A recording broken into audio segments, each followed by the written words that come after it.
बात इंतहाई गौर तलब है, गौर करने वाली है। ये नुक्ता इंतहाई गौर करने वाला है।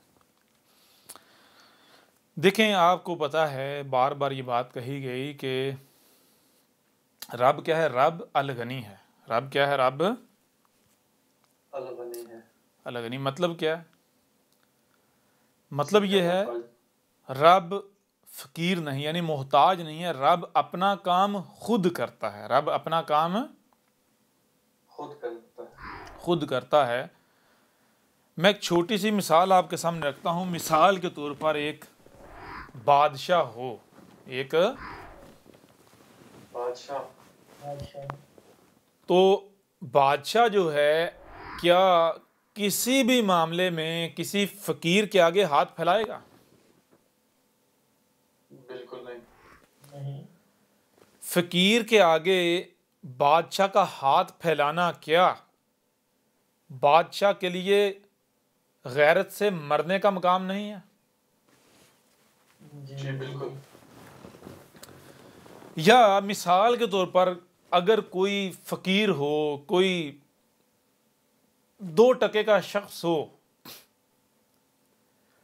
वो शहर में डिंडोरा पीट दे, जी मैंने बादशाह का काम किया, मैं बादशाह का, मैंने फलां काम किया, मैंने बादशाह का फलां काम किया, क्या बादशाह को खुशी होगी? नहीं, उसे गुस्सा आएगा। ऐसा ही है ना? जी बिल्कुल। कोई अगर कोई 2 टके का ये कहे जी बादशाह मेरा मोहताज है, ऐसा ही है ना? गुस्सा आएगा या नहीं आएगा? बिल्कुल आएगा। मैं आपसे सवाल करता हूं कि रब के मुकाबले पर ये जो इंसान है, इंसान की बात हो रही, इंसान, ठीक है, इसकी अहमियत और हैसियत क्या है? कुछ भी नहीं। कुछ भी नहीं। क्या रब अपने किसी भी काम के लिए इंसान के आगे हाथ फैलाएगा? सवाल ही नहीं पैदा होता, नामुमकिनात में से। क्या ये रब की गैरत ग्वारा खाएगी? बिल्कुल नहीं। तौहीन नहीं है रब की, नंबर 1। नंबर 2, क्या कोई इंसान ऐसा दावा करे, बेशक अपने अमल से करे, कि रब मेरा मोहताज है, तो मुझे बताएं क्या रब जो है उसको खुशी होगी? बिल्कुल नहीं होगी। नहीं। ये बात क्यों की है? ये बात इसलिए की है, सबसे पहली बात तो यह है कि वो लोग जो रब को जानते ही नहीं, रब को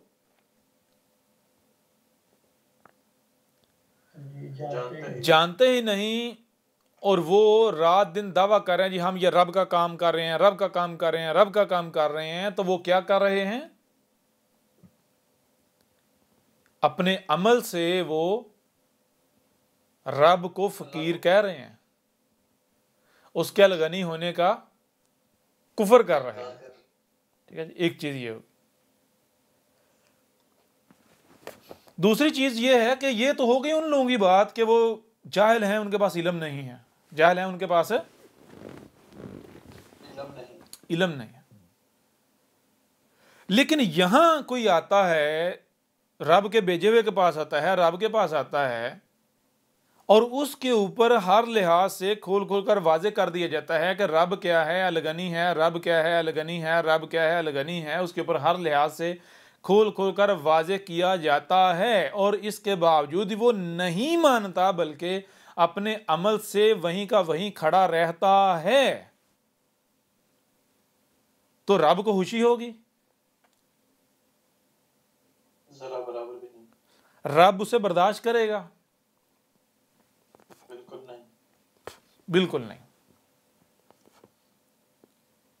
ये बात क्यों की जा रही है? ये बात इसलिए की जा रही है कि जब भी जो भी नशिस्त में आते हैं तो तकरीबन हर कोई ये कहता है कि उस्ताद जी मेरे पास पैसे हैं, या मेरे पास ये सलाहियत है, या मेरे पास फ़लाँ है, मेरे पास ये है वो है, मैं चाहता हूँ कि ये शय जो है या पैसे हैं इस मकसद के लिए इस्तेमाल हूँ, लिहाजा मुझे बताएं। मैं इस मकसद ही इस्तेमाल करना चाहता हूँ। ठीक है जी। जी बिल्कुल। तो मेरा क्या जवाब होता है? मेरा जवाब ये होता है, भाई देखो, सबसे पहली बात तो ये है कि क्या आप रब हो? आप रब का वजूद बन चुके? अगर तो आप रब का वजूद बन चुके तो फिर आपके पास जो भी है वो किसका है? रब का ही है। आप तो हो ही नहीं ना, आप तो रब हो ना, तो वो किसका है फिर? बताएं ना। रब का। रब का। लेकिन मैं आपसे सवाल करता हूं कि अगर आप रब नहीं बने, आप रब जी नहीं बने। नहीं बने, फिर भी अगर आप ये कहते हो कि उस्ताद जी ये शय या ये माल या ये मैं या मुझसे फलां काम ले लें या मैं ये कर सकता हूं, तो क्या आपको लगता है कि आपसे आपका माल या कोई शय या कुछ भी कबूल किया जाएगा? लगता है आपको? नहीं किया जाएगा। नहीं किया जाएगा। यानी कि आपको लगता है कि रब फकीर है? क्या रब तौहीन नहीं समझेगा जी अपनी? जी बिल्कुल। तो आपको क्या करना है? आपको पहले अपने आप को रब साबित करना है। क्या साबित करना है? रब साबित करना है। रब। जिस दिन आपने अपने आप को रब साबित कर लिया, उस दिन आपको ये पूछने की जरूरत ही पेश नहीं आएगी कि उस्ताद जी मेरे पास ये है या मेरे पास वो है, क्या करना क्या नहीं करना। क्यों? क्योंकि क्या रब को खुद नहीं इल्म कि मेरे पास जो है उसका मकसद क्या है? जी जी बिल्कुल। बात समझ आ रही है? भी नहीं आ रही? जी बिल्कुल। ठीक है, एक बात ये हो गई। दूसरी बात ये कि हर किसी को कहा, हर किसी को, खास करके जिन्होंने भी पैसों का कहा कि उस्ताद जी ये पैसे जो हैं मैं चाहता हूं या मैं चाहती हूं या हम चाहते हैं कि हमारे इस मकसद में इस्तेमाल हों, तो जो बात पहले की, सबसे पहले ये बात की। नंबर 2, दूसरे नंबर पर जो बात की वो ये की, कहा कि पैसों के हवाले से आप बिल्कुल भूल जाएं। ठीक है, पैसों के हवाले से आप बिल्कुल भूल जाएं कि आपसे पैसे लिए जाएंगे। बात समझ आ रही है भी नहीं आ रही? जी बिल्कुल आ रही। आपसे पैसे नहीं लिए जाएंगे। क्यों नहीं लिए जाएंगे? क्योंकि पहली चीज ये है कि आप अपने आप को अभी तक रब साबित नहीं किया। दूसरी चीज यह है कि आप अपने आप को रब साबित कर भी देते हैं, फिर भी नहीं लिए जाएंगे। क्यों नहीं लिए जाएंगे? उसकी वजह यह है कि भाई ये जो सिस्टम चल रहा है, जो दावत चल रही है, इसमें आपके पैसों की जरूरत है ही नहीं। बात समझ आ रही है भी नहीं आ रही? जी बिल्कुल आ रही। अच्छी तरह क्लियर हो गई। जरूरत है ही नहीं। क्यों? इसमें यानी कि क्या चाहिए? मैंने कहा जो चाहिए वो ऑलरेडी मेरे पास मौजूद है। कैमरे चाहिए वो मौजूद है, कंप्यूटर चाहिए वो एक नहीं दो मौजूद हैं, जो जो कुछ भी चाहिए सारे का सारा मौजूद है। वीडियो बनाने के ऊपर कोई पैसे नहीं लगते। हाँ ये है कि यूं समझें पाकिस्तानी जो है वो 400-500 रुपए के सेल यूज होते हैं, मेरे लिए कोई मसला ही नहीं है जी। तो कोई ऐसा खर्चा है ही नहीं कि जो मैं जनाब आपसे पैसे लेके तो मैं इस नाम पर लेके तो मैं यहां पर जो रखूं, या जी बिल्कुल सवाल ही पैदा नहीं होता। बहरहाल इसके अलावा जो बताया जाता वो ये बताया जाता, कहा जाता भाई देखें कि एक और चीज़ कही जाती है, वो ये कही जाती है कि उस्ताद जी वो बहुत सारे बहनें हैं, बहुत सारे भाई हैं, उनको ज़रूरत होगी, उनको दिलवा दें या उनको दे दें। यहां भी कहा जाता है नहीं। क्या जवाब आता है? नहीं। नहीं। उसकी क्या वजह है? उसकी वजह यह है कि क्या मुझे नहीं पता कि भाई ऐसे बहने भाई हैं, ऐसे लोग हैं, ऐसे अफराद हैं? मुझे नहीं पता है। पता ये नहीं ये पता? आपको पता है? पता है ना। जी जब मुझे पता है, इसके बावजूद मैं आपको अगर नहीं कह रहा तो क्यों नहीं कह रहा? कोई ना कोई वजह तो होगी ना। जी बिल्कुल। और वो वजह क्या है? वो वजह यह है, गौर करने वाली बात है मेरे प्यारे भाइयों। अगर कोई इस दावत को मानता है और सख्तियां उसके ऊपर आती हैं, पहली बात, इसको इस दावत को मानने से सख्तियां नहीं आती, बल्कि ख्वाहिशात की इत्बा करने से सख्तियां आती हैं। लेकिन बिलफर्ज मान लिया जी, लाइल्मी की वजह से ख्वाहिशात की इत्बा हुई, जिसकी वजह से सख्तियां आ गई। ठीक है ना। अब अगर सख्तियां आती हैं तो वो सख्ती अगर ऐसे दूर हो जाए जैसे कि आई ही नहीं, तो पता कैसे चलेगा कि ये कहां खड़े हैं, ये वाकयातन अपने दावे में सच्चे हैं या झूठे हैं? जी जी बिल्कुल। सिर्फ जबान से ये नहीं कहना कि हम जो है ये हक है, इसको तस्लीम करने वाले हैं, बल्कि अपने अमल से साबित भी होना है, साबित भी करना है। बात समझ आ रही है भी नहीं आ रही? जी बिल्कुल। अगर कोई जबान से ये दावा करता है तो सख्ती आती है तो अपनी ख्वाहिशात की तबाह में आएगी, और जब सख्ती आती है तो फिर उसने बर्दाश्त करना है। क्या करना है? सब्र करना है। अब ये उसके ऊपर इम्तिहान है। होता क्या है? होता ये है कि भाई आपसे पैसे लेके ये आपको कहा जाता है जी वहां फलां को पैसे भेज दें। अब अगर आप भेज देते हैं, नतीजा क्या निकलता है जनाब? वो परेशानी सख्ती खत्म। ऐन मुमकिन है कि भाई अगर पैसे ना भेजे जाते, वो परेशानी सख्ती ना दूर की जाती, और वो बंदा जो है वो फिर जाता, वो जो उसकी असल हकीकत है उसे ज़ाहिर कर बैठता। लिहाजा आपने जानबूझ के उसका निफाक जो है फिर उसके ऊपर पर्दा डाल दिया। बात समझ आ रही है भी नहीं आ रही? जी बिल्कुल। या नहीं क्लियर हो रहा? बिल्कुल बात से होगी।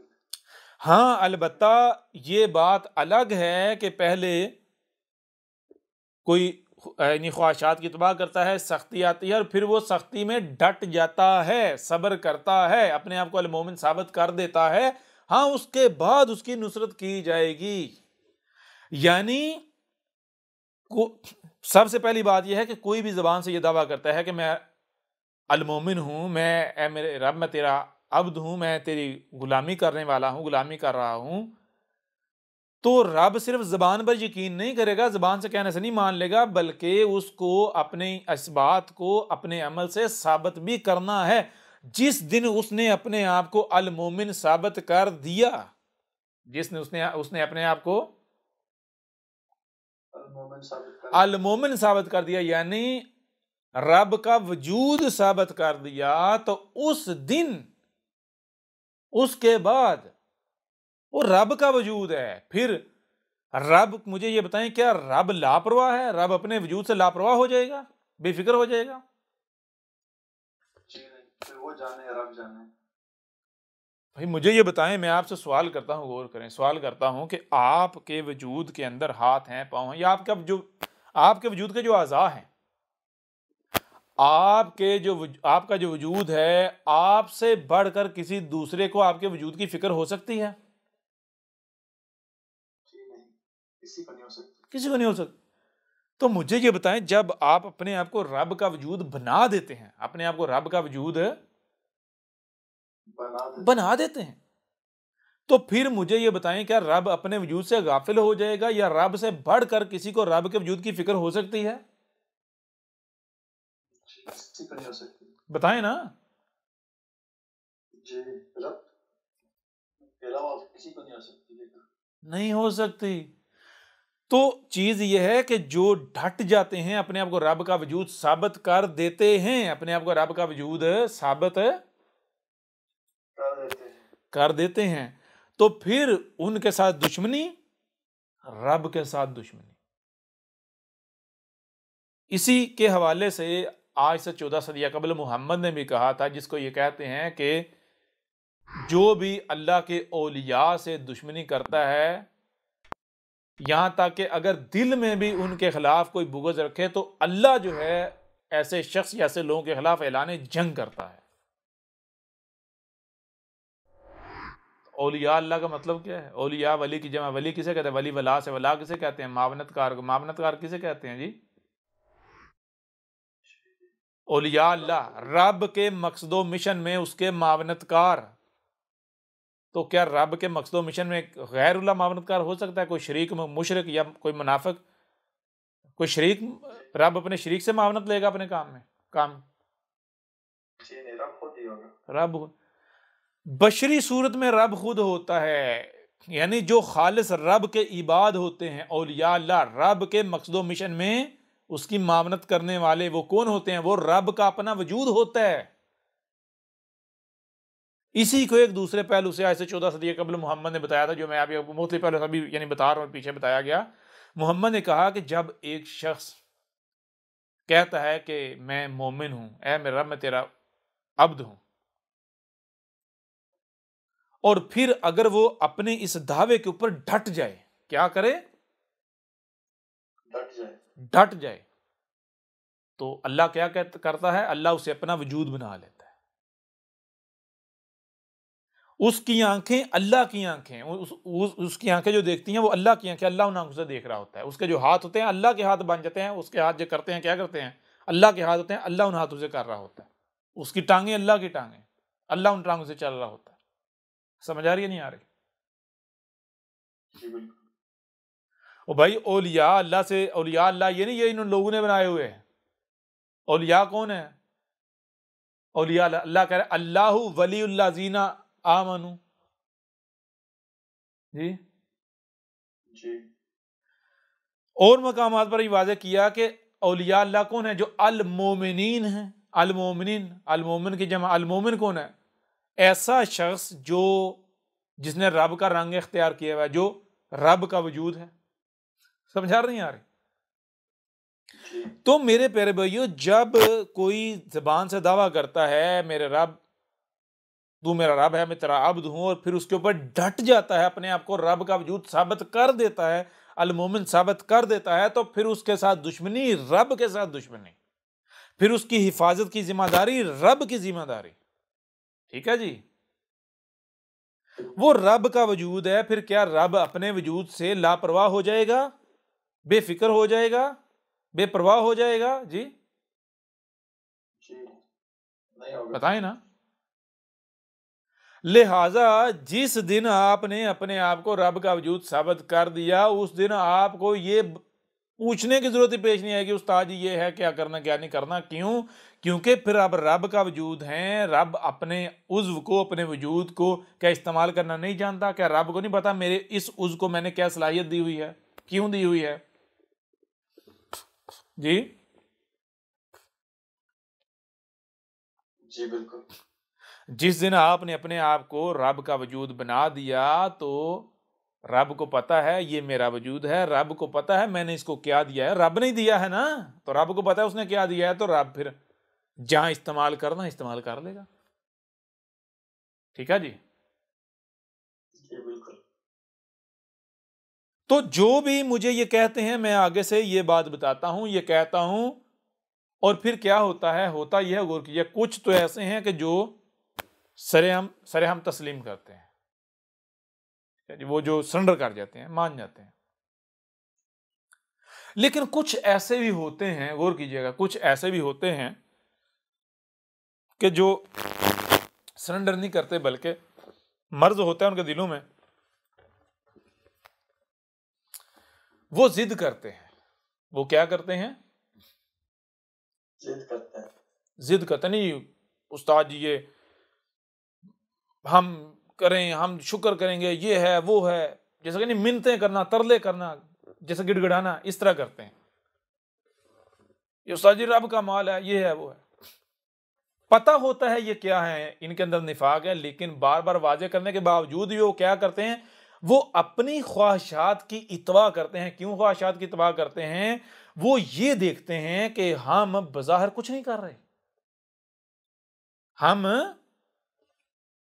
बज़ाहिर कुछ नहीं कर रहे। बज़ाहिर, तो वो दुनिया को सामने रख के वो फैसला करते हैं कि भाई अगर किसी कोई लीडर है या कोई शख्स है, कोई बड़ी शख्सियत, उसके अगर करीब होना है तो कैसे करीब हुआ जाता है, उसका चहीता कैसे बना जाता है, उसके काम आके, पैसे दे के, माल दे के, चंदे दे के, फंड दे के, ज्यादा फंड दे के जी।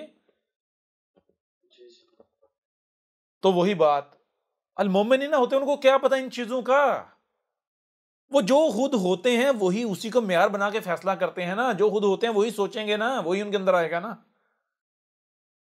तो वो उनके अंदर जो मर्ज होता है, जो लालच होता है, अपने उस लालच को पूरा करना चाहते हैं, यानी कुर्बत हासिल करने के लिए, या वो जो उनके अंदर मर्ज होता है उस यानी जो लालच होता है उस लालच को पूरा करने के लिए वो जिद करते हैं। क्या करते हैं?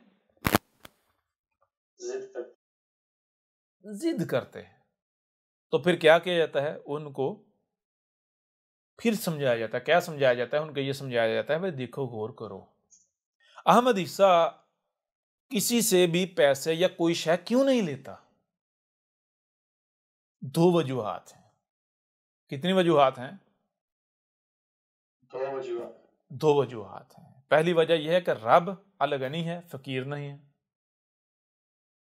दूसरी वजह क्या है? दूसरी वजह यह है कि जब तक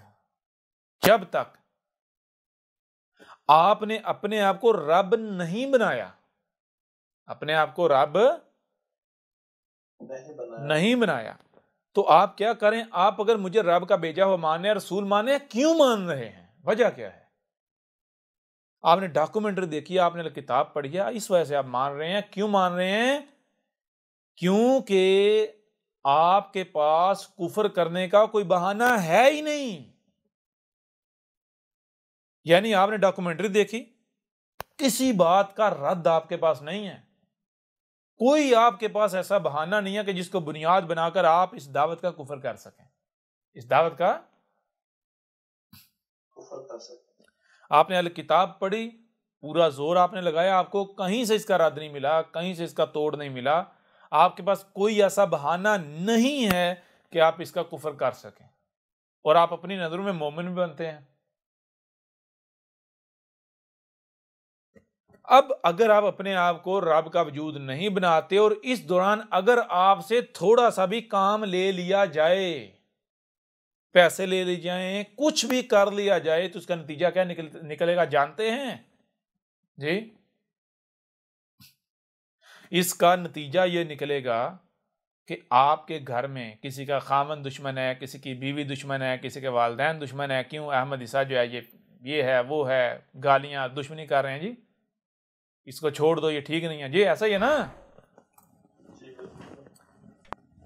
तो मैंने कहा अगर मिसाल के तौर पर मैं आपसे पैसे ले लेता हूं तो नतीजा क्या निकलेगा? नुकसान मेरा नहीं है, नुकसान आपका है। नतीजा यह निकलेगा, मैं अगर आपकी जिद करने की वजह से मैं आपसे पैसे ले लेता हूं तो इसका नतीजा यह निकलेगा कि आपकी बीवी, आपका भाई, आपके रिश्तेदार जो भी मुखालिफ हैं, जो दुश्मन है, वो ये कहेंगे कि देखा हमने तो कहा था ना, ये भी चंदे खाता है, ये भी पैसे खाता है, ये भी, इसका भी यही मकसद है, लेकिन बड़े तरीके से खाता है, बंदे को महसूस भी नहीं होने देता जी। बिल्कुल।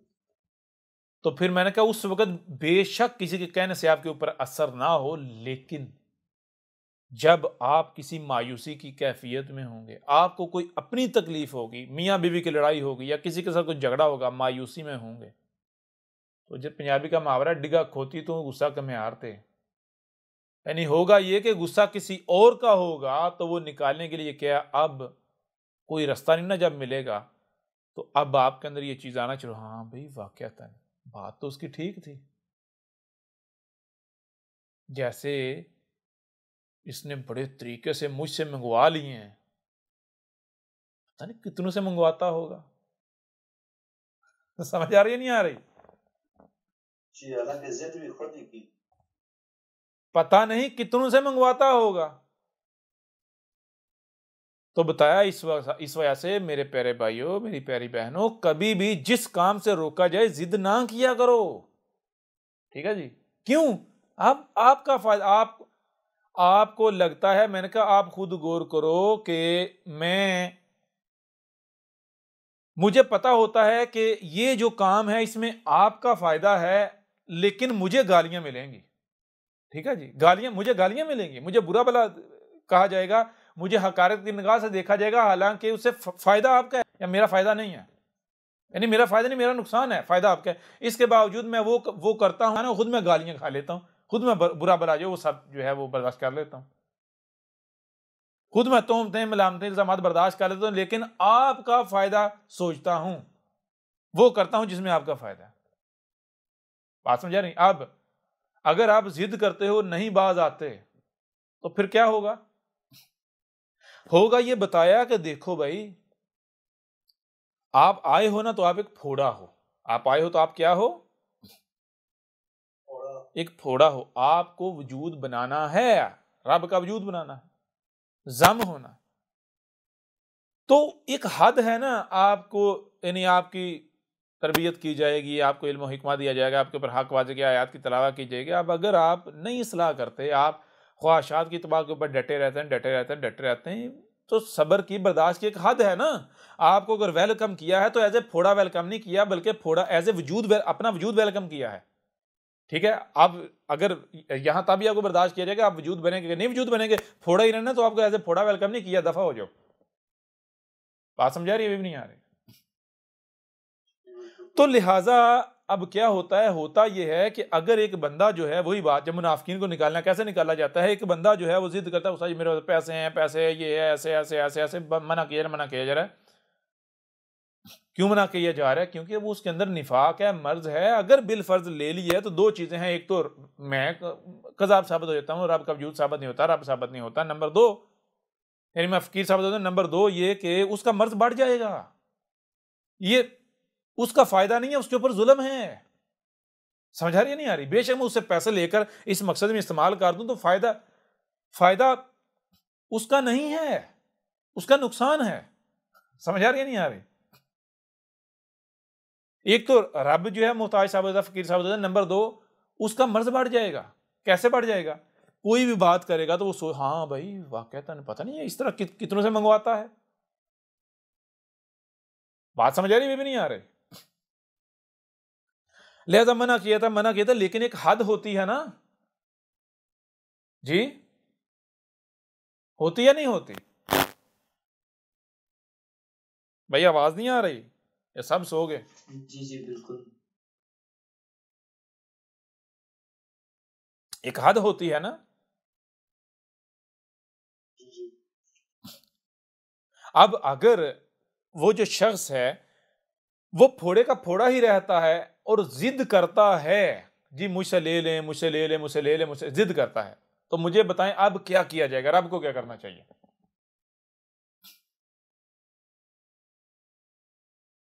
रब तो नहीं लेगा, फिर तो वो शराब का शरीक बन रहा है तो उसे निकाल देंगे। कैसे निकालेगा?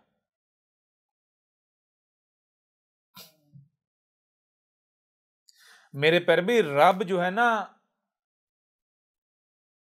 मंसूबाबंदी करता है, चाल चलता है, लेकिन रब वो अमल नहीं करता जिससे वो फकीर साबित हो जाए। ठीक है, रब अगर पैसे लेता है तो लेने का मतलब यह नहीं कि इस्तेमाल कर ले अपने काम में। समझ आ रही है नहीं आ रही? ऐसी सूरत में रब क्या करेगा? ऐसी सूरत में रब ये करेगा, गौर कीजिएगा, ऐसी सूरत में रब ये करेगा कि वो जो जिद कर रहा है, ठीक है दे अब, ठीक है जी, भेज दे। आगे क्यों मंगवाए इसलिए नहीं कि इस्तेमाल करने हैं, नहीं, मंगवाए इसलिए हैं ताकि इसका मर्ज बढ़े, इसका मर्ज बढ़े। वाज़ेह हो रहा भी नहीं हो रहा? ठीक है। अब तक क्या हुआ? अब तक ये हुआ कि काफी सारे जो हैं उनमें से, यानी जिनको जो कहा गया उन्होंने बिल्कुल माना, जो कहा उन्होंने बिल्कुल उस तरह किया, लेकिन एक शख्स, कितने फर्द? एक शख्स। एक फर्द जी, फीमेल मर्द।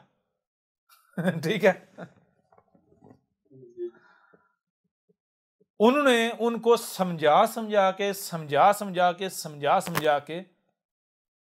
तो नहीं माना ना, जिद की, नहीं उस्ताद जी करें ये वो ऐसे वैसे, मैं आपको एहसान मानूंगी, ये है वो है।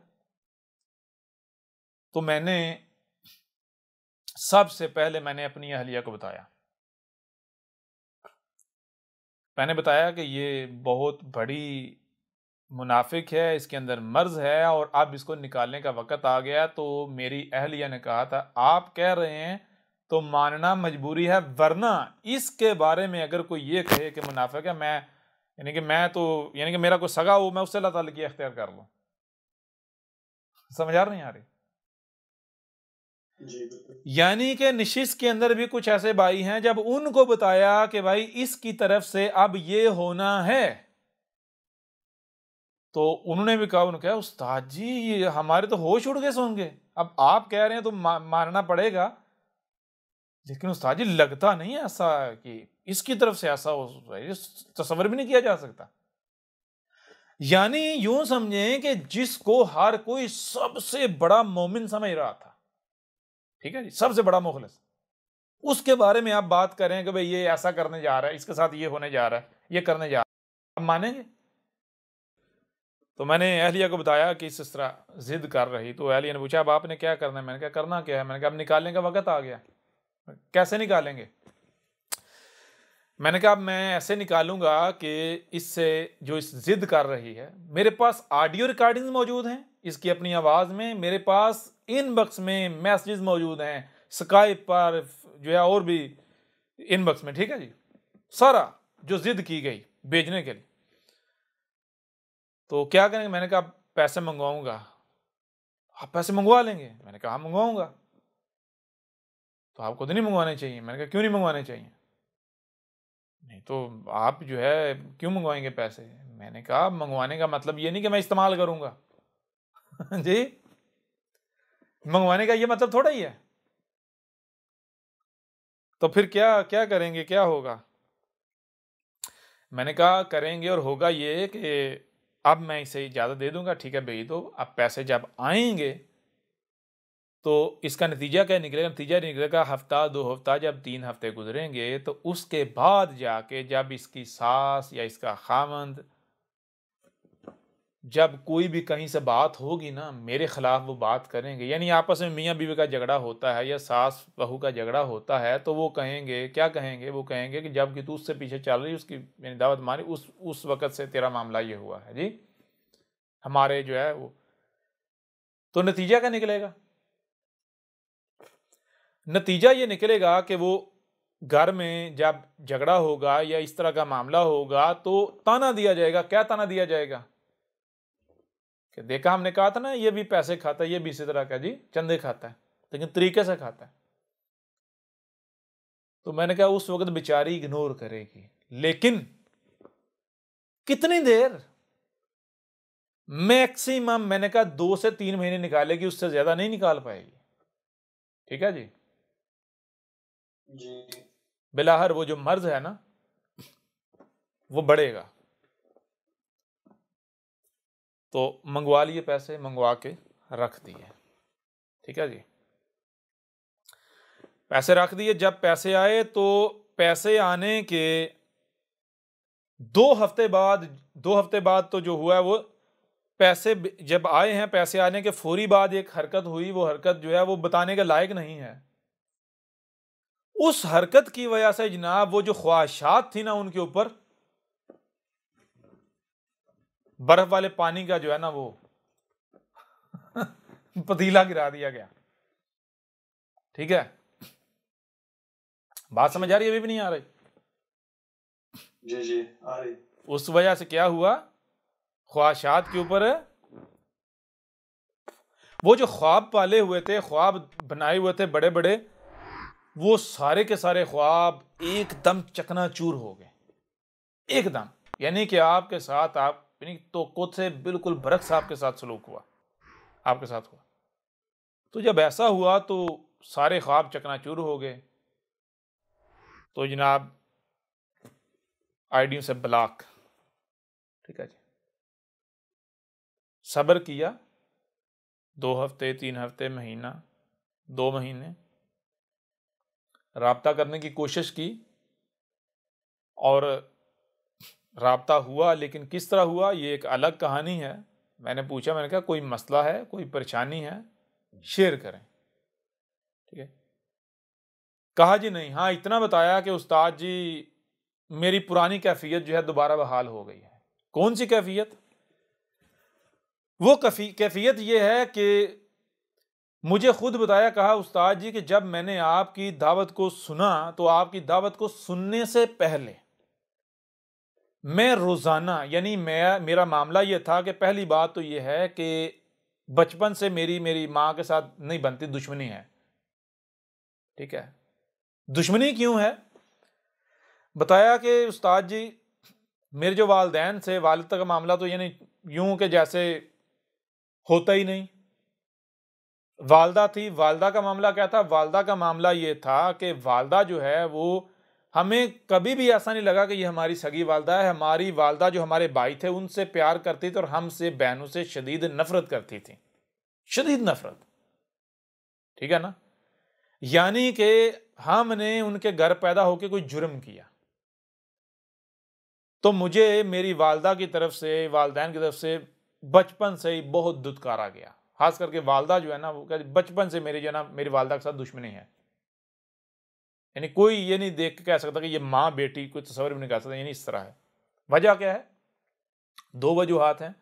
उनमें से एक वजह जो आपको बताई, एक वजह यह है कि हमारी जो वालदा हैं उन्होंने बचपन से हमारे साथ क्या सलूक किया, हमें इतना मारती थी, इतना मारती थी जिसकी इंतहा नहीं। नंबर 2, खाना भी अगर जब सर्व करना है तो हमारी आंखों के सामने हमारे भाइयों को अच्छा खाना देना है, हमसे ज्यादा देना है, और यूं समझे उनका छोड़ा हुआ हमें देना, और जिससे हम बमुश्किल जिंदा रह सकें। यानी इस तरह हमारी सगी मां हमारे साथ करती थी। ठीक है। तो बताया उस्ताद जी मैं इस वजह से, मैं उस्ताद जी डिप्रेशन की मरीज हो चुकी हुई थी।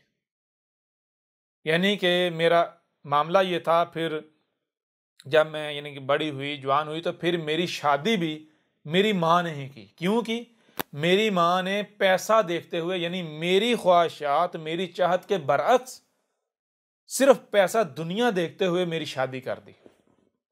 ठीक है जी। मैं नहीं चाहती थी, जहां मेरी शादी उस्ताद जी हुई, मेरी चाहत नहीं थी, ये मैंने अपनी माँ की वजह से कर ली। ठीक है। तो वो भी क्यों कर ली? वो शादी इस वजह से कर ली कि मैंने सोचा चलो इस बहाने शुक्र है मां से जान तो छूटेगी ना। समझ आ रही नहीं आ रही? जी बिल्कुल। इससे दूर तो हो जाऊंगी। शादी कर ली, शादी कर ली, बच्चे हो गए। तो बताया उस्ताद जी कि आपकी जब मैंने दावत सुनी, आपकी दावत सुनने से पहले मेरा मामला ये था कि कभी तो मेरा दिल करता मैं खुदकुशी कर लूं, कभी कभी मेरा दिल करता कि मैं अपने बच्चों को कत्ल कर दूं, कभी कभी मेरा दिल करता मैं यानी सब कुछ तोड़ फोड़ दूं। और उस्ताद जी मैं एक एक दिन में 20-20, 22-22 टैबलेट लेती थी। 3 घंटे बाद मैं 3-4 टैबलेट लेती थी, जिससे मैं थोड़ा दिन तो मैं ठीक रहता था, उसके बाद फिर बिगड़ जाता था। और इसी वजह से मुझे कहा, क्या कहा? कहा उस्ताद जी इस वक्त दुनिया में अगर मुझे सबसे कोई अजीज शय है तो वो कौन सी है? वो कौन है जिसके लिए मैं सब कुछ कुर्बान कर सकती हूँ? वो आप हैं। और उस्ताद जी मैं कभी कभी बहुत डरती हूँ, बहुत डरती हूँ। किस वजह से मैं उस्ताद जी इस वजह से डरती हूँ कि कहीं मैं आपकी दुश्मन ना बन जाऊं। क्यों? क्योंकि उस्ताद जी मेरा मामला यह है कि मैं बगैर किसी वजह से किसी की भी दुश्मन बन जाती हूँ, और ऐसी दुश्मन बन जाती हूँ कि जानी दुश्मन बन जाती हूँ। ठीक है जी।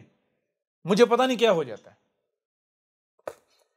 अगर मैं एक बार किसी की दुश्मन बन जाऊं तो यानी कि मेरा दिल करता है फिर मैं उसको मार ही दूं, मेरे सामने हो मैं उसको मार, जूते जूते मार मार के मार दूं। ठीक है जी। बात समझ आ रही नहीं? तो मैं उस्ताद जी डरती हूँ। और क्या एक बार कहा कि उस्ताद जी मैं तो अल्लाह से दुआएं मांगती हूँ कि अल्लाह अगर उस्ताद जी के बारे में मेरे दिल में ऐसा कुछ आए भी तो उससे पहले मुझे मौत दे देना। क्यों? इस वजह से कि उस्ताद जी जब मैंने आपकी दावत सुनी और मैंने आपकी हलाल तैयब जो किताब है वो पढ़ी, मैंने उस पर अमल किया, तो मेरी तमाम की तमाम दवाइयां छूट गई, मेरा ज़हनी तवाज़ुन ठीक हो गया, मैं नॉर्मल हो गई। जिंदगी में पहली बार मैंने अपने आप को आज़ाद महसूस किया, आज़ाद परिंदे की तरह महसूस किया। ठीक है जी? क्या महसूस किया? आजाद परिंदे की तरह महसूस किया। आज़ाद परिंदे की तरह महसूस किया। ठीक है?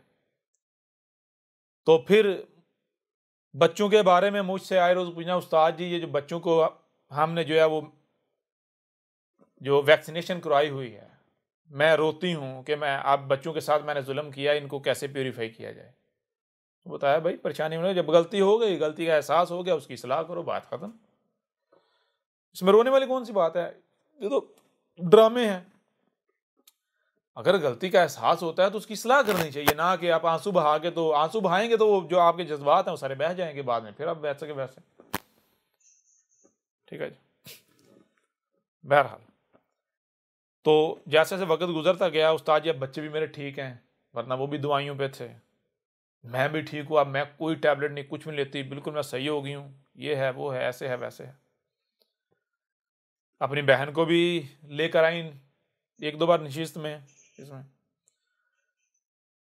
उस्ताद जी मेरी बहन भी जो है वो सुन रही है, वो भी गवाही दे रही है, ये है, वो है।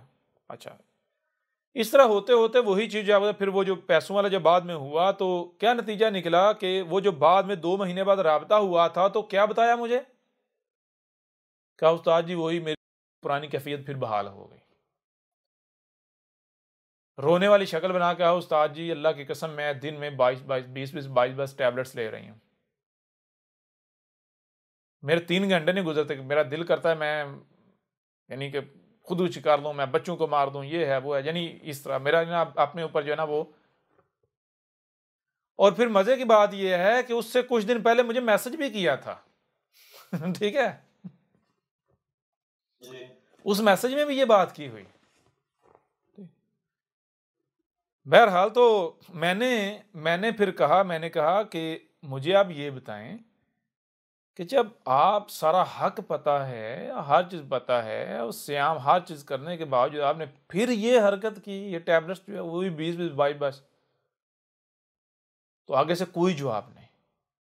हाँ, एक जवाब आया, वो जवाब क्या है? वो जवाब ये है, उस्ताद जी मैंने तो खाना भी शराब जो है ना वो नॉर्मल कर दिया पहले के जैसा, यानी वो जो पहले खाती थी। ठीक है जी? जी। तो फिर मैंने यानी मैं अहलिया से मैंने जिक्र किया, मैंने कहा अब अनकरीब नतीजे रिजल्ट आने वाला है। जब मैंने ये बात बताई तो हैरान परेशानी अहलिया भी, यानी आपने यानी उस वक्त बता दिया जब किसी के वहम गुमान नहीं था, तो अब जब वो खुद ये बता रही है तो वही हो रहा है। मैंने कहा अपने ही, मैंने कहा खुद देखोगी। अच्छा, जब ये हुआ फिर उसके बाद क्या हो? उसके बाद जनाब मैंने ऐसा किया, मैंने मैसेज किया कि जनाब आपके जो पैसे हैं, आपकी यानी मैं पैसे, मैंने कहा आपकी जो अमानत है वो कहीं इस्तेमाल नहीं हुई, वैसे की वैसी पड़ी हुई है, लिहाजा आप बताएं किस जरिए से आपको रिटर्न करनी है। हफ्ता गुजर गया, जवाब नहीं आया। हफ्ते बाद मैंने क्या किया, मैंने हफ्ते नहीं यानी गालिबन दूसरे तीसरे दिन बाद मैंने जो है वो ईमेल भी कर दी, ईमेल भी मैंने यही बात की। तो 3 हफ्ते तक जवाब नहीं आया, 3 हफ्ते बाद जवाब आया। तो वो जो जवाब आया, बहरहाल वो बाद में मैं आपको सब कुछ दिखाऊंगा अभी। तो क्या हुआ ये कि पैसे भेजे गए, 2 किस्तों में करके भेजने थे, आधे जो है 1 किस्त भेजी, लेकिन वो बैंक ने होल्ड कर लिए, पैसे जो है वो पेमेंट होल्ड हो गई। ठीक है जी? क्यों होल्ड हुई वो तो बाद में ये नहीं पता चलता ना क्यों हुई, पेमेंट हो गई होल्ड। अब इन्होंने सब्र किया, कितना सब्र, 1 दिन 2 दिन, तीसरे दिन फट पड़ी, झूठ क्यों बोलते हो, झूठ बोल रहे हो, सीधा को पैसे देने नहीं, बहाने बना रहे हो, ये है वो है। यानी कि वो पेमेंट होल्ड होने की वजह से नतीजा क्या निकला? नतीजा ये निकला कि इसको यकीन हो गया कि इसने पैसे नहीं देने। समझ यार नहीं आ रही? इसने ऐसे ही कहा था जानबूझ के, ये सोचा ही नहीं कि अगर भाई पैसे नहीं देने होते, ये जो कह रहा है भेजे हुए हैं बैंक ने होल्ड की हुई है, ये कह रही झूठ बोल रहा है, बैंक ने होल्ड नहीं की हुई, झूठ बोल रहा है। ठीक है ना? इन्हें कुछ हुआ ही इस तरह ना, तो मैं कुछ झूठ तो नहीं बोल रहा था, मेरे पास सारे सबूत मौजूद हैं। तो मैं तो सारे अलियत को बता रहा, मैंने कहा सारी रब की मनसूबाबंदी है। हालांकि पहुंच, मैंने कहा अगर बराह रास्त पहुंच जाते तो इसने जो है इसका अंदर है वो नहीं जाहिर करना, ये तो बहाना बना ये ना कि ये नहीं देना चाह रहा, ये है वो, हाँ वाकया तो नहीं, ये लालची है, ये है वो। ये वो पेमेंट होल्ड हुई, ये 2 बार मसला बना इस तरह का। जब 2 बार मसला बना, दूसरी बार जब बना इस तरह का मसला, तो इसको यकीन हो गया कि इसने पैसे नहीं देने। ठीक है जी। हालांकि मसले की बात यह है, अगर भाई देने नहीं है तो मैं कहता, अगर मैं बाकी मुल्लाओं की तरह एक मुल्ला होता तो मिसाल आपने मुझे पैसे भेजे हुए हैं, आप पैसे भेज के राब्ता छोड़ गए मुझसे जी, तो मेरा दिमाग खराब, मैं आपको पीछे से कहूं भी आप ये आपकी अमानत है और आपने जब पैसे मुझे दिए, आपने हमेशा के लिए दिए हूं जी, तो मैं आपको पीछे से जनाब आपको मैसेज करूं काफी अरसे बाद कि आप जो अपने पैसे वापस ले लें जी। मौलवी मुल्ला इस तरह करते हैं। बहरा वो 2 बार पैसों में रुकावट बनी, उसका नतीजा ये निकला कि जनाब एक लंबी चौड़ी ईमेल आई। उस ईमेल के अंदर कुरान को गालियां, अल्लाह को गालियां, मोहम्मद को गालियां, हर रसूल को गालियां। ठीक है जी, हर रसूल को गालियां।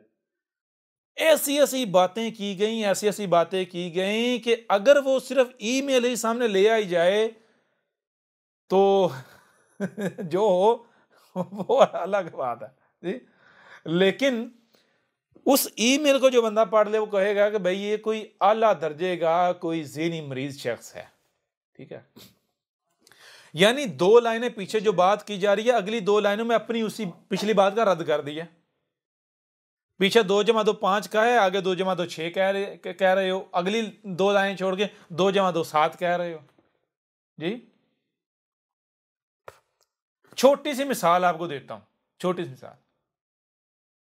कुरान का कहा कि ये कुरान ब्लंडर है, बकवास है, मनगढ़ंत है। मोहम्मद ने बहुत बड़ा फ्रॉडिया था मोहम्मद, ये उसने खुद से गढ़ा था। क्यों कहा? इसलिए कहा कि अगर इस कुरान को हक माना जाए तो जो भी इस कुरान को हक माने वो तेरा कुफर नहीं कर सकता, क्योंकि कुरान तेरी तस्दीक करता है। यानी देखें, अगर आपने अहमद ईसा को कुफर करना है ना, तो कुरान को आपको कुफर करना पड़ेगा। समझ आ नहीं आ रही? जी बिल्कुल। तो कुरान का कुफर क्यों किया है? कुरान का कुफर सिर्फ इस वजह से किया है क्योंकि अगर कुरान को मानूंगी तो इसको मानना पड़ेगा, इसको तो मानना नहीं। अच्छा, ये इससे बढ़कर एक बात क्या कही? ये कही कि मुझे गालियां देते हुए कहा कि जिस कुरान के बलबोते पर तू रसूल बना फिरता है जी, जिस कुरान के बल पर तू रसूल बना फिरता है, क्या तुझे नहीं पता कि कुरान जो है वो हिफज का मुसहफ है? कुरान किसका मुसहफ है? हिफज का। और हिफज के बारे में तवातर के साथ अहादीस मौजूद हैं कि वो तेरी तरह बहुत बड़ा चोर था। समझ आई बात की नहीं आई? जी, ज़हनी मरीज़ा से पाला पड़ गया। कुरान किसका मुसहफ है? हिफज का मुसहफ है। यानी वो ये कह रही है कि कुरान हिफज, यानी वो कह रही हिफज एक शख्स था। हिफज कौन था? जी, एक शख्स था। एक शख्स था, और ये कुरान उसकी वजह से आज तुम्हारे पास मौजूद है। अगर उसने ना लिखा होता, उसने आगे ना पहुंचाया होता, तो आज तुम्हारे पास ना कुरान होता, ना ही तुम इस कुरान के बल पर रसूल बने फिरते। तो ये कुरान किसका मुसहफ है? किसका लिखा हुआ है? किसकी वजह से आज पहुंचा है हम तक? हिफज की वजह से। हिफज कौन था? एक शख्स था, वो तेरी तरह बहुत बड़ा चोर था। और सिर्फ इतना नहीं कहा हिफज के बारे में तवातर के साथ अहादीस मौजूद हैं कि वो बहुत बड़ा चोर था। ठीक है जी। कुछ समझ आई भी नहीं आई? अपनी बातों की तस्दीक कर लिया, हदीसों को मान रही है और कुरान को इनकार कर नहीं, हदीसों को मान ही छोड़े भाई, ये गौर करें, क्या कुरान किसी हिफज नामी शख्स का मुसहफ है लिखा हुआ है? जी नहीं। गधे की बच्ची को ये नहीं पता कि कुरान हिफज का मुसहफ का मतलब क्या है। कुरान हिफज का मुसहफ का मतलब ये है, हिफज का मतलब है कि जो सीना दर सीना चला आया। कुरान हिफज का मतलब है कि कुरान सीना दर सीना आगे मुंतकिल हुआ। हिफज रिकॉर्डिंग की सूरत में, जो सीनों में रिकॉर्ड किया, दिमागों में रिकॉर्ड किया। अभी समझ ही नहीं आई? जी जी आगे जी उस्ताद जी। कुरान हिफज का मुसहफ है का मतलब है कि कुरान हिफज की वजह से हम तक पहुंचा, हिफज की वजह से लिखा गया, हम तक पहुंचा। ठीक है जी बिल्कुल। तो ये क्या कहते हैं, हिफज जो है वो तेरी तरह बहुत बड़ा चोर था। हिफज के बारे में तवातर के साथ हदीस मौजूद हैं, वो बहुत बड़ा चोर था। अभी समझ आई नहीं आई? जी आगे। हिफज चोर था। और यहां तक नहीं, तवातर के साथ अहादीस मौजूद हैं। अब जब ये ईमेल आई, फिर मैंने अपनी अहलिया को दिखाई, मैंने कहा देखो तो, यानी कि अब सारी बात है, अब जो आपको उस वक्त बता दिया गया जब किसी के वहम गुमान में भी नहीं था, जब बंदा या रसूलल्लाह कर रहा था, जान कुर्बान करने के दावे कर रहा था, उस वक्त तक आप कहते हैं कि ये बंदा ऐसा करेगा। और हैरान कुन दौर पर जब वो होता है तो मुझे ये बताएं कैसे फिर तासरात होंगे। तो जब अहलिया ने ईमेल पढ़ी, तो जैसे ही ईमेल आई, मजे की बात पता क्या है, जैसे ही ईमेल आई है, उस ईमेल आने के ठीक चंद घंटे के अंदर अंदर पूरी की पूरी पेमेंट या पैसे जो है वो भेज दिए। ठीक है, और किस जरिए से गए? उसी जरिए से गए जिस जरिए से मैंने कहा था कि मैं इस जरिए से भेज देता हूं, ये सबसे आसान जरिया है। कहा नहीं, इस जरिए से नहीं, दूसरे जरिए से भेजें। दूसरे जरिए से भेजे, वो हैंग हो गए, ब्लॉक हो, यानी कि वो होल्ड हो गए। समझ आई नहीं आई? तो गौर करें, ना मैं पैसे वापस करने का मैसेज करता, ईमेल करता, ना मैं पैसे भेजता, ना पैसे ना ही अपने कुफर का इजहार करती। वाज़ेह हो रहा है? अभी भी नहीं हो रहा? जी बिल्कुल। अल्लाह खैरुल माकिरीन। अभी समझ आई नहीं है कि ये यानी कि खैरुल माकिरीन क्या है? हुआ वाज़ेह या नहीं हुआ? रब की मनसूबाबंदी कैसी है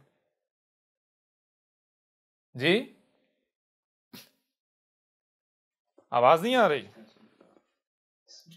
अच्छा, इससे बढ़कर एक और बात है, वो ये कि जब अहलिया ने ईमेल पढ़ी तो सबसे पहली बात अहलिया ने कही कि ये जो दूसरी है ना, जो उसकी बहन बनी हुई है, उसको बता दें, नहीं तो ये उसको भी अपने जैसा बना लेगी। तो मैंने उसी वक्त कहा, मैंने कहा अल्लाह की बंदी, अगर उसको बता दिया जाएगा तो इस वक्त उसको जो कहूंगा वो वैसे करेगी। असल में उसी के लिए तो ये सारा हुआ है जी। मैंने कहा ये हफ्ता दो हफ्ते तक ये चुप बैठेगी, आराम से बैठेगी, पैसों को एंजॉय करेगी। 2 हफ्ते बाद इसको तकलीफ होना शुरू हो जाएगी कि मेरे पैसे कबूल नहीं हुए, मुझे तो बिल्कुल ही धुतकार ही दिया गया। तो फिर इसका वो जो अंदर आग है ना, इब्लीस, वो जागेगा। वो जब जागेगा तो सबसे पहले अपनी बहन से राब्ता करेगी। तो अपनी बहन को ये नहीं कहेगी कि पैसे वापस आ गए, बल्कि उसको मेरे खिलाफ भड़काने के लिए वन साइडेड स्टोरी सुनाएगी। समझ आई? ये भी नहीं आई? सिर्फ सेंडिंग के सबूत दिखाएगी, रिसीव होने के, वापसी रिटर्न के सबूत नहीं दिखाएगी। क्यों? क्योंकि इसे पता है अगर रिटर्न दिखा दूंगी तो वो मानेगी, वो बिदक जाएगी। और मैंने कहा ये तो उसके लिए इम्तिहान है। क्यों इम्तिहान है? मैंने फिर अपनी अहलिया को उसका इनबॉक्स दिखाया। जब मैंने इनबॉक्स दिखाया तो कहती हैं आपने तो उसे 1 साल पहले वार्निंग दी थी। तो मैंने कहा उसी वार्निंग, अब वक्त आ गया ना, समझ आ रही है नहीं आ रही, अब वक्त आ गया, आप उसे अपने आप को प्रूव करना है, मुझे गलत साबित करना है और खुद को सच्चा साबित करना है। क्यों? क्योंकि 1 साल पहले मैंने कहा था कि तू ये करेगी, मेरे साथ दुश्मनी करेगी, मुझे गालियां देगी, बकवास करेगी, सबसे बड़ी दुश्मन बनेगी, जो दुश्मन है उनसे बड़ी बनेगी। 1 साल पहले कहा था। वाजे हुआ अभी भी नहीं हुआ। तो मैंने कहा अगर उससे बता दूंगा, उसे पहले से पता होगा तो वो तो इसे ब्लॉक कर देगी, वो तो राब्ता सब कुछ खत्म कर देगी। ठीक है, यही तो मैंने कहा, यही तो नहीं करना। मैंने कहा ये तो किसी को बताना ही नहीं, ये तो मैंने कहा उस वक्त बताना है, ये बातें उस वक्त बात होगी जब ये कर चुकेंगी, जब सब हो जाएगा फिर बताएंगे, फिर बताना है, ताकि छांटी हो जाए उससे पहले। अगर पहले बता देंगे छांटी हो जाए, होगी छांटी। तो बताया आप जो कि आप अल्लाह के रसूल हैं, आप अल्लाह के भेजे हुए हैं, आप हक हैं, जब खुद मारी मुझे अल्लाह ने बताया आप हक पर हैं, रिटन मौजूद है, सबूत मौजूद हैं, तो फिर अब मुझे ये बताएं कुरान क्या कह रहा है? सूरह कहफ में क्या है? जब एक बार दिलो दिमाग गवाही दे दें कि ये अब्दुल्ला है, अल्लाह का अब्द है, तो क्या फिर आप उसके ऊपर कोई शक, कोई शुबा कर सकते हैं? कोई शक तक भी कर सकते हैं? शक कर सकता है। ओ भाई, जब आपने एक बार गवाही दे दिया, एक बार आपके ऊपर ये वाजे हो गया, आपके दिलो दिमाग ने गवाही दे दी कि ये अब्दुल्ला है, अल्लाह का अब्द है, रब का भेजा हुआ है, तो उसके बाद अगर आपके अंदर शक तक भी पैदा होता है तो जान लें रब को इल्म है। समझ आ रही है नहीं आ रही? सूरह कहफ के जरिए जो शुरू में बात हुई, क्या बताया गया? जब एक बार आपके ऊपर वाजे हो गया, दिलो दिमाग ने गवाही दे दी कि ये रब का अब्द है, तो फिर आपने ज़ाहिर के पीछे नहीं जाना। तो वो तो छोड़ें, जिसके बारे में आप रात दिन रसूल होने के गवाहियां दे रहे थे, और गवाहियां ये नहीं कि आपने छुपी दी हैं, आपने पब्लिकली दी हुई हैं। अहमद ईसा की नाफरमानी में अहमद ईसा रोकता था ना लोगों के कमेंट्स में जाओ, खुद जाके गवाहियां दी हुई हैं कि ये अल्लाह का रसूल है, सच्चा है। ये सारी इतनी बड़ी बड़ी गवाहियां देने के बावजूद अब कोई शख्स आकर अहमद ईसा के बारे में आपसे कोई बात करता है तो आपको यानी कि वो शख्स सच्चा हो गया रसूल के मुकाबले पर? जी, बात समझ आ रही है नहीं आ रही? अगर एक तो चीज ये है कि वो 100% झूठ बकवासात आपको सुना रहा है, मनगढ़ंत बातें, पहली बात। दूसरी बात ये, अगर वो सच ही क्यों ना बता रहा हो, सच ही क्यों ना बता रहा हो, आपको उस वक्त तक मानना तो दूर की बात है, या वो तो छोड़ ही दें, आपको तो सब्र करना चाहिए जब तक छुपा हुआ पहलू सामने नहीं आ जाता। या कम अज कम आप राब्ता करो, पूछो उस्ताद जी मेरे साथ ये बातें की गई हैं, मुझे ये कहा गया है, ये क्या ये ऐसा ही है? मैं सब्र करती हूं जब तक ये बातिन सामने नहीं आया था, या फिर मुझे बताएं, मुझे परेशानी ला के, बेचैनी ला के।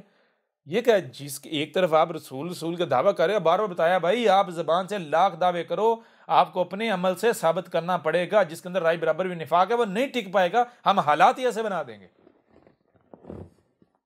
वाजे हुआ भी नहीं हुआ? जी बिल्कुल हो गया। फिर इससे भी बढ़कर मजे की बात, इधर नशिस्त में, नशिस्त के अंदर किसी के वहम गुमान में भी नहीं, नशिस्त में जनाब मौजूद हैं और फेक आईडी बनाकर तो मेरे खिलाफ बकवासात शुरू कर दी। नशिस्त में मौजूद हैं। नशिस्त के अंदर मैंने कहा मुझे पता है ये जिसकी आईडी है, जिसके करतूत हैं, इज्जत के साथ निकल जाओ वरना मैं ठुड्डे मार के निकालूंगा, क्योंकि अब एंड हो गया, इससे बढ़कर नहीं। तो क्या लगा, 3 दिन तक मैंने ये वार्निंग दी, 3 दिन तक मैंने कहा अभी वक्त है, निकल जाओ निकल जाओ निकल जाओ, मुझे पता है। तो क्या गा, मैं डिले कर रहा था। क्यों कर रहा था डिले? इसलिए कर रहा था ताकि पक्का किया जाए, इसको ये लगे कि भाई ये सिर्फ तुक्के लगा रहा है, पता इसको कोई नहीं है, मैं बैठी रहती हूं उधर से बाहर, यानी कि इधर इधर की चीजें बाहर लीक करूंगी। ठीक है जी। 3 दिन तक मैं वार्निंग देता रहा। इससे जब यकीन हो गया ना कि बस तुक्के लगा रहा है, तीसरे दिन पे ठुड्डा मार के निकाला। जब निकाला तो फिर पता चला हाँ भाई तुक्का नहीं था, वाकयातन सारा पता था इसे। समझ आ रही नहीं आ रही? जी, कौन सी फेक आईडी बना के क्या करना क्या नहीं, फिर ये समझना हम बड़े चालाक हैं, पता नहीं। लगे रहो, करो, खुल के करो। ये है रब की मनसूबाबंदी।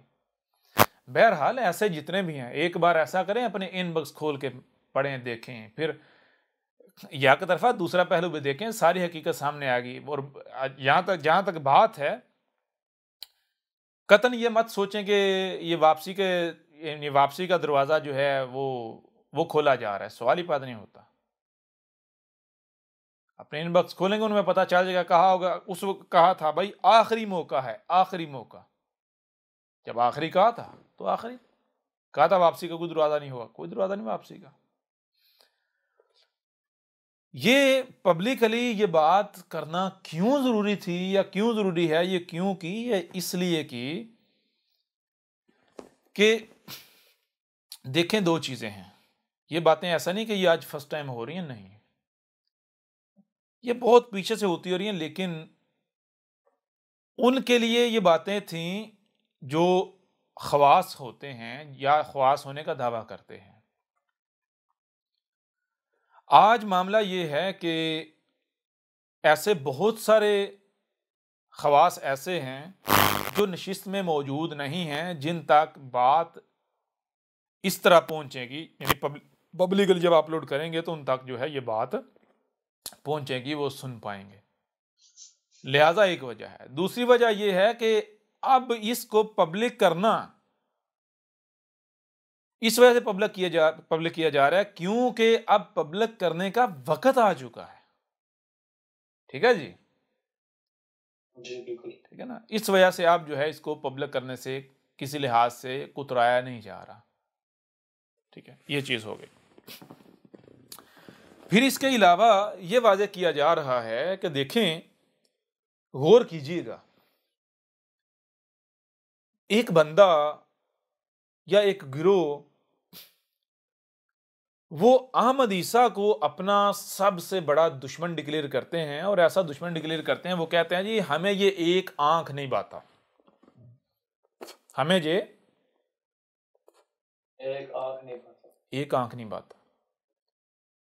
वो गालियां देते हैं, बकवासात करते हैं, तोहमतें लगाते हैं, मलामतें लगाते हैं, मलामतें करते हैं, बहुत कुछ करते हैं, बहुत कुछ करते हैं। अहमद ईसा को जलील करने के लिए बड़ी बड़ी मंसूबाबंदियां करते हैं, बड़ी बड़ी चालें चलते हैं। लेकिन गौर करने वाली बात यह है कि वो अहमद ईसा के खिलाफ कोई एक भी सबूत पेश नहीं कर पाते, या जो भी इल्जाम अहमद ईसा के ऊपर लगाते हैं उस इल्जाम को सच्चा साबित करने के लिए कोई एक भी सबूत पेश नहीं कर पाते। गौर करने वाली बात है भाई, ऐसा क्यों आखिर? मिसाल के तौर पर अहमद ईसा के ऊपर इल्जाम लगाया जाता है ये भी मौलवियों तरह फंड खाता, चंदे खाता है। तो भाई सबसे पहली तो बात यह है कि जो भी इल्जाम लगाते हैं उन्हें सबसे पहले अपने गिरबान में झांकना चाहिए, उन्हें यह सोचना चाहिए, ये गौर करना चाहिए कि वो कौन सा दिन है जिस दिन अहमद ईसा ने मुझसे चंदा मांगा। क्या कभी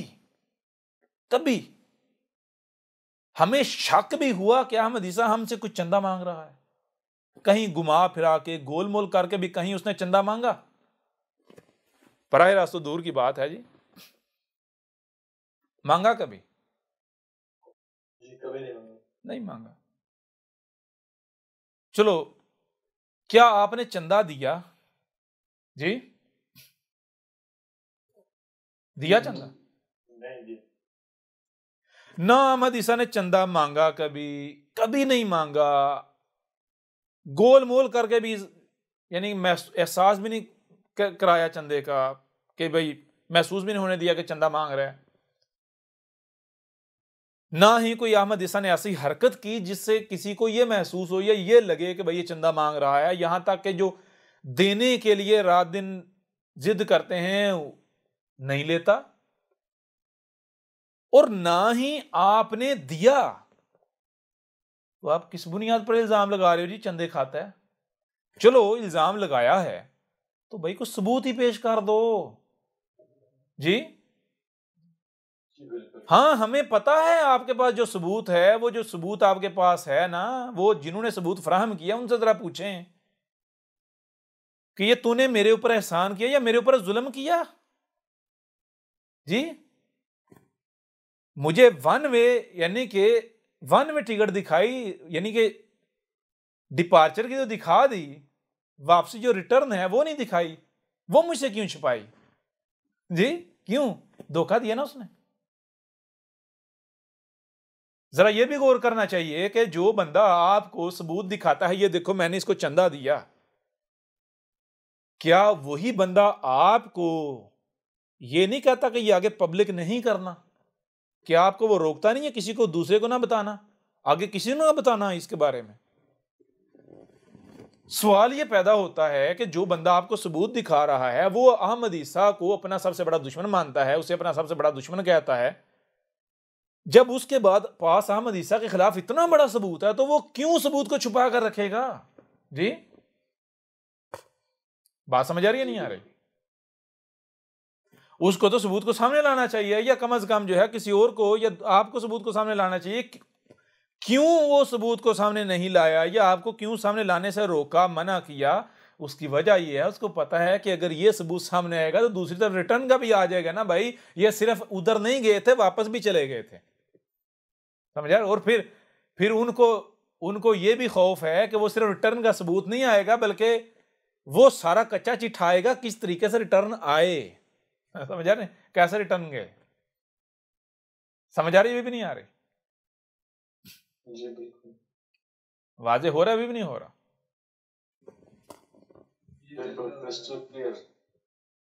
किसको खौफ है, किसको खतरा है, कौन घबराता है? अहमद ईसा को कोई खौफ है, कोई खतरा है? ख्वाहिश है तुम लोगों की, अपनी एक की ख्वाहिश पूरी नहीं हो रही, वो दूसरे के पीछे, तीसरे के पीछे, चौथे के पीछे। जी गधे के बच्चों ने ये नहीं सोचना भाई, अगर ये पहली तो बात ये है कि भाई ये मेरे खिलाफ अगर ऐसी बात कर रही है या कर रहा है तो किसके खिलाफ मेरे साथ ये बात कर रही है? मेरे खिलाफ ये, मेरे साथ ये उसके खिलाफ बात कर रहा है जिसको मैं रसूल कहती हूँ, रब का रसूल। कई बार गवाही, पब्लिकली गवाही दे चुकी हुई है